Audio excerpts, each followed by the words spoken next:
They look perfect, perfect. Smells beautiful. Now I'm going to add to that some ground spices. First of all, a chili. You probably wouldn't associate chili with korma, but as I explained before, there are different types of kormas, and many of them have chili.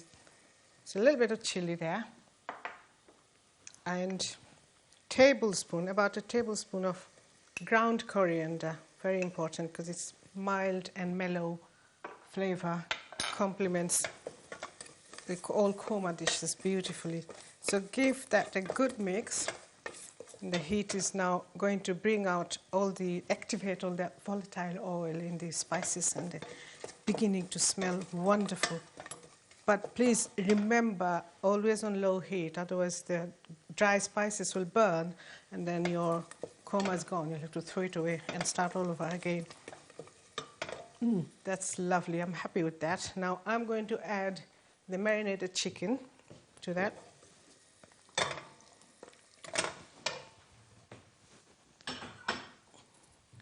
And now the chicken has gone in. You need to turn the heat up to about medium-high and give that a good stir so that all the spices are well mixed into the chicken. And now chicken has to actually turn opaque.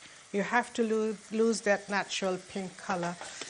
When the chicken turns opaque, that is your sign that it is now ready to take on whatever liquid or stock, water, in our case some cream and cashew nut paste. That's all going to go in there. So that's smelling wonderful. It's coming along, as you can see. It's beginning to look opaque now. We're going to put in a small amount of water because we already got our cashew nut puree and single cream ready there, but little bit of water just to cook the chicken very gently. And I have 150 ml of water, but it has to be warm water. Never throw in cold water to pre-blended spices because it does actually impair the flavor and the taste. There we go. Add a little bit of salt to that.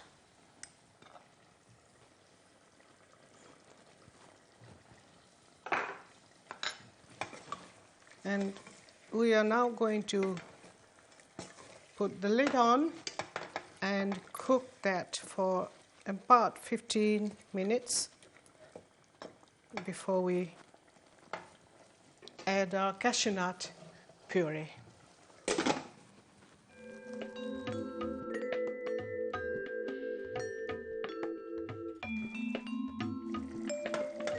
This looks ready now and smells absolutely wonderful.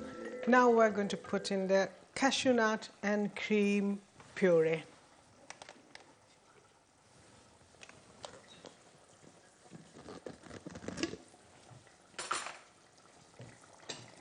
Here we go. Lovely.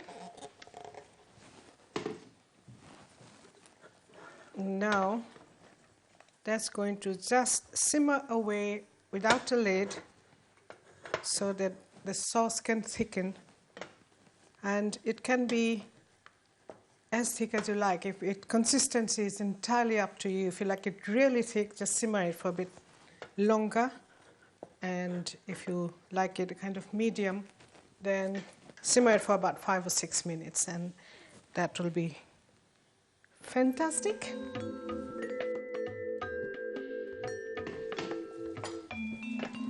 Now the next ingredient to go in would be this lovely saffron milk. We need to put in all the milk with all the strands as well.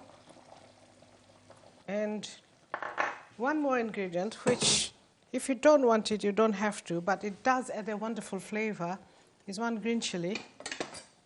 And you just chop it up. If you don't want it to be hot, just take the seeds out, and if you like it slightly hot, leave the seeds in. There we are. Oh, this looks and smells absolutely wonderful now that the saffron has gone in. Oh, I love saffron.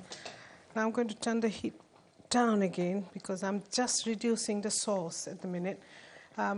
It's only going to take about 4 or 5 minutes, but you do need to stir it very frequently because now as the sauce is thickening, if you don't stir it, it's going to catch the bottom of the pan and it's going to give you a burnt flavor. So be very, very careful at this last stage. There we go. Now we just let it simmer away for another 2 or 3 minutes, and that's going to be ready for the last ingredient, which will be a touch of garam masala. Yes, now sauce is thickened beautifully. It looks wonderful. Now I need to add a little bit of garam masala. Garam masala always goes at the end of cooking time because if you cook it for too long, it simply loses all its flavor. So at the last minute, a little sprinkling of garam masala really enhances the flavor. Now that's all done now. And it looks lovely. Look at that. I'm going to put that into my serving dish.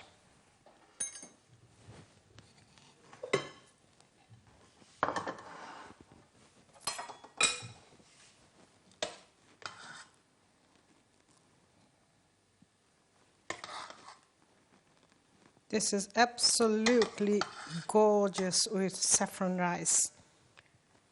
This korma is a Mughal dish. It comes from North India, obviously, because Mughals had their center in Delhi, which is the capital city.